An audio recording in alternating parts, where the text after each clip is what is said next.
you all for being here. My name is Shalaka, I'm the ME rep for Savage.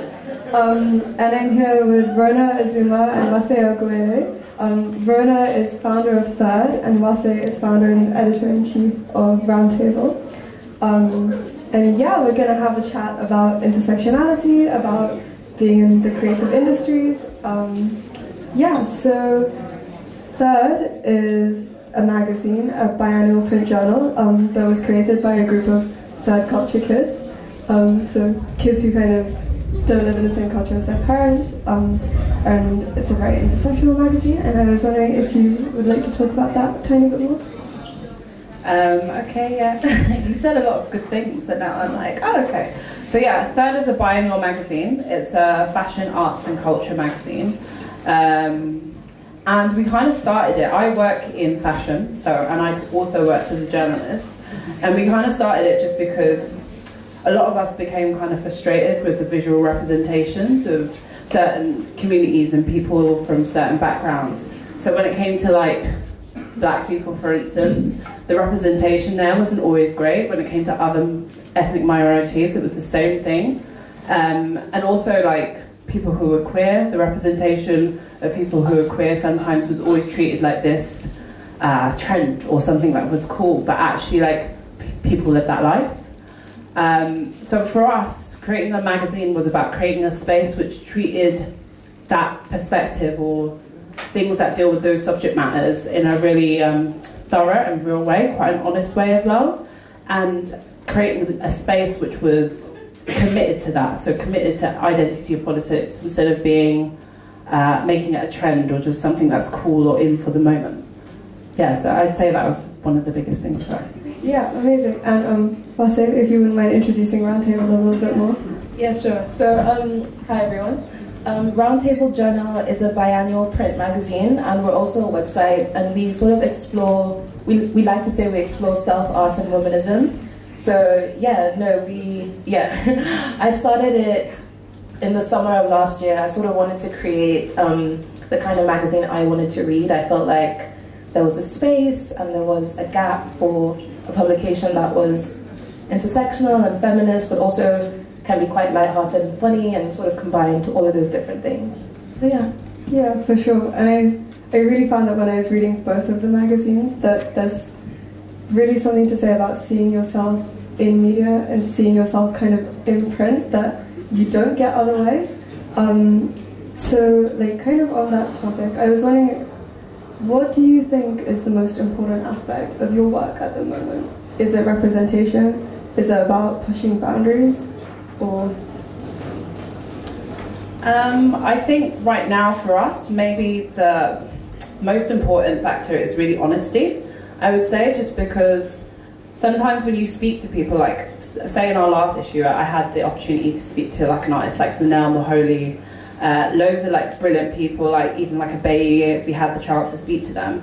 And when you hear people's perspectives on stuff, you almost think to yourself, is this the first time someone said it? But actually I think sometimes a lot of the times those things get edited out, if you know what I mean. So I think for us it's about like sort of trying to take art and creativity to a very honest place where people can relate to it. And I think with Roundtable, the most important part of our work is obviously representation. That's a big one for us. And after that would be voicing unpopular opinions. So talking about things that can be sometimes uncomfortable, talking about things that people don't want to talk about, was sort of, opening up that conversation. So I remember a few months ago on our blog, we published a piece called The Brand That Cried Activism. And that was sort of about, how brands now use activism and feminism as these really cool marketing tools without actually caring about the work that people are doing and caring about the movements in themselves. So sort of uncovering those things and questioning things is, I guess, what Roundtable really is about, and representation. Yeah. So I was thinking that like one of those uncomfortable topics, definitely like how to engage with activism when you yourself are not necessarily someone that is marginalized by a movement that you want to support. So like, for example, how do you engage with LGBTQ plus activism if you're a straight person? how do you engage with anti-racism activism if you're not a person of colour?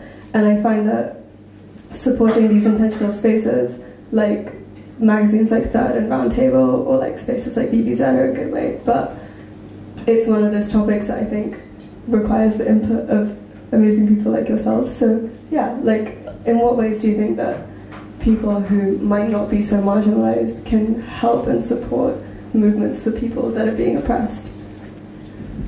Probably quite a few ways, to be really honest. I think the first one I start off with, which I think gets like ignored quite a bit, is kind of silently. Do you know what I mean? Like, if you do the research and you understand how people are being discriminated, one of the easiest ways to do that is to help like the people around you, but in a really silent way. Do you know what I mean? And in a really like active but silent way. It doesn't always have to be about, you know, stating your opinion out there. Yeah, it doesn't always have to be so vocal. If you know, it can just be more productive.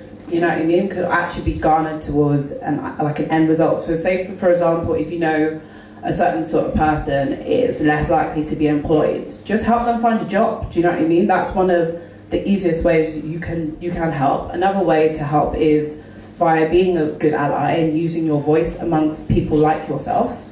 Do you know what I mean? So if, for example, you have the privilege, if I have the privilege of being a straight person around other straight people who are being homophobic, then I will use my voice to counteract that instead of leaving it on the person who might be gay, who might not have that strength in that moment, or you know what I mean. So I think that's another way you can do it. And yeah, no, I completely agree. I would say, wait, is this on? Can you guys hear me? Okay, cool. I would say definitely listening, like not doing too much of this, just like listening and taking things in. I think that's how to be a good ally. I think also part of being a good ally is doing the work within your own community. So as a cis woman, if my trans sisters sort of tell me how I messed up in my own way, my job is to listen and to take that back to my own cis black woman and sort of talk about it and figure out ways that we can, I guess, be better. Yeah, that's right. I would also say it's acknowledging that. So it's acknowledging who you are and maybe how that kind of doesn't make you the right person to speak on certain things, and maybe offering the platform to somewhere else. Yeah, for sure. And like actively supporting, just like kind of sometimes also putting your money where your mouth is, to like support movements in really tangible ways. But so both of you have like kind of struggled against the mainstream creative industry because it's very white and not really catered for women, especially women of colour. And so are there any tips that you have for like young people out there who want to get into this industry but are maybe finding it a bit more difficult to get their voice heard?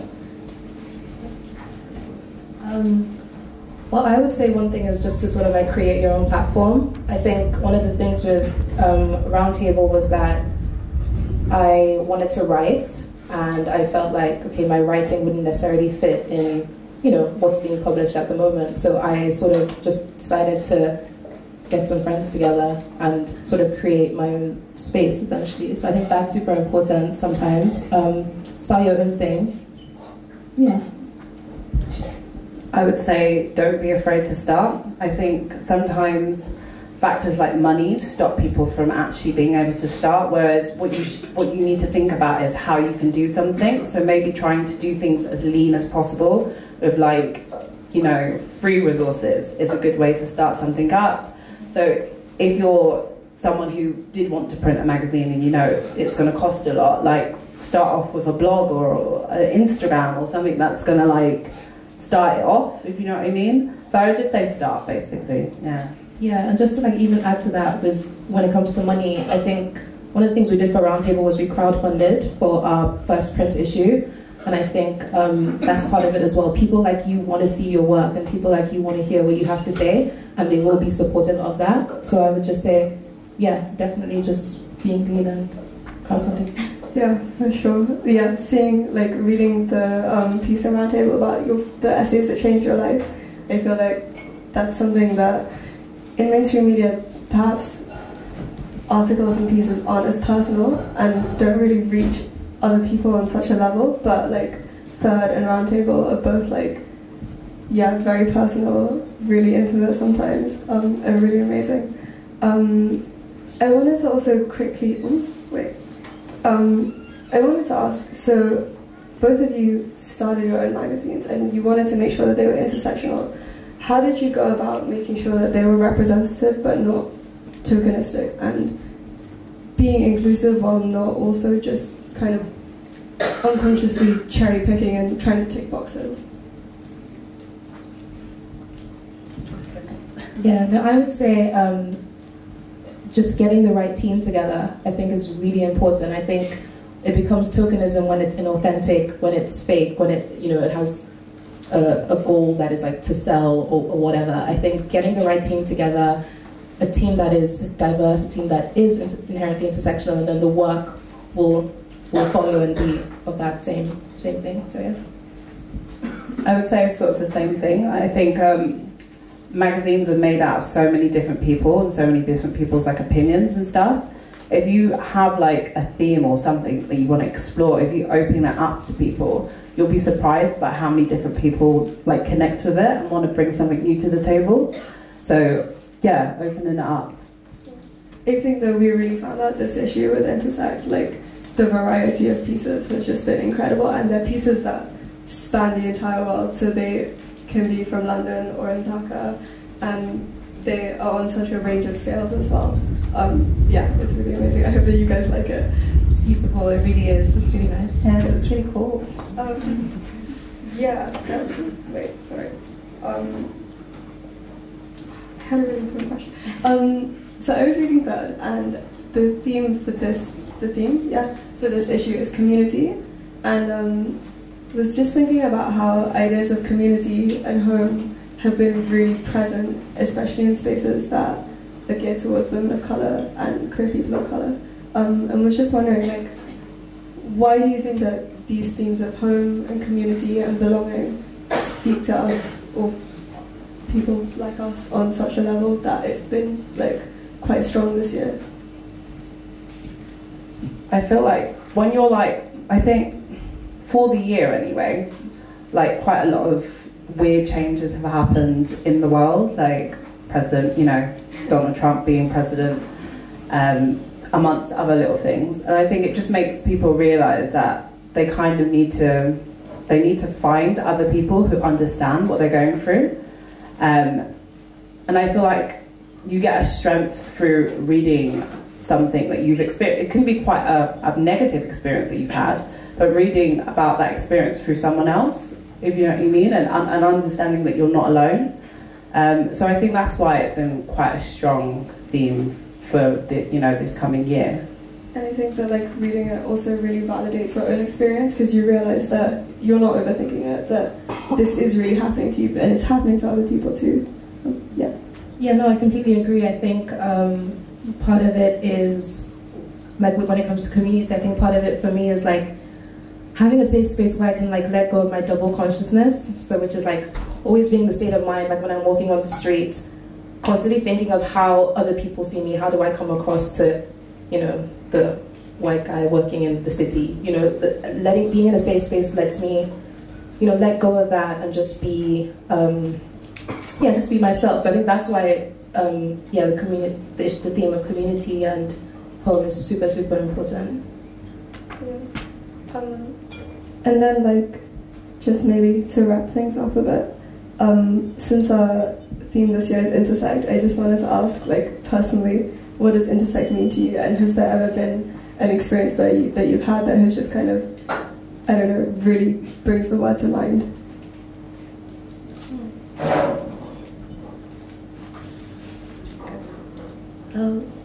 What does Intersect mean to me? I think it's really personal for me. I mean, I'm black, I'm a woman, and I experience them at the same time. They're not two separate, you know, worlds, like, oh, I'm black today, and then, oh, I'm a woman the next day. It's like, they're the same. I experience them at the same time. So, I think when I think of Intersect, I think of all the ways those different things about me merge and come into contact every day with each other. Yeah, pretty much. I think for me, intersect is quite a grey word, if you know what I mean. It's like not seeing things as being so black on so white, if you know what I mean. Like not in a racial term, but you know what I mean. Like there's no right or wrong or whatever. So it's a very grey word, and I really like it just because I think it just reminds you of the complexities of people and of the world. And like I think once you're aware in like a very intersectional framework, once you're aware of stuff, you can take in your own like life experiences as well as taking in maybe someone else's. So it's really just about empathy, I think, for me, and just using that. Yeah. And like definitely reading more work that focuses on these themes just gives you a better idea of like the many different ways of just being in the world. And yeah, there are so many intersectionalities, and that they all kind of have such importance that we need to give way to. Yeah. So thank you very much for chatting. Thank you for having us. Thank you all for listening.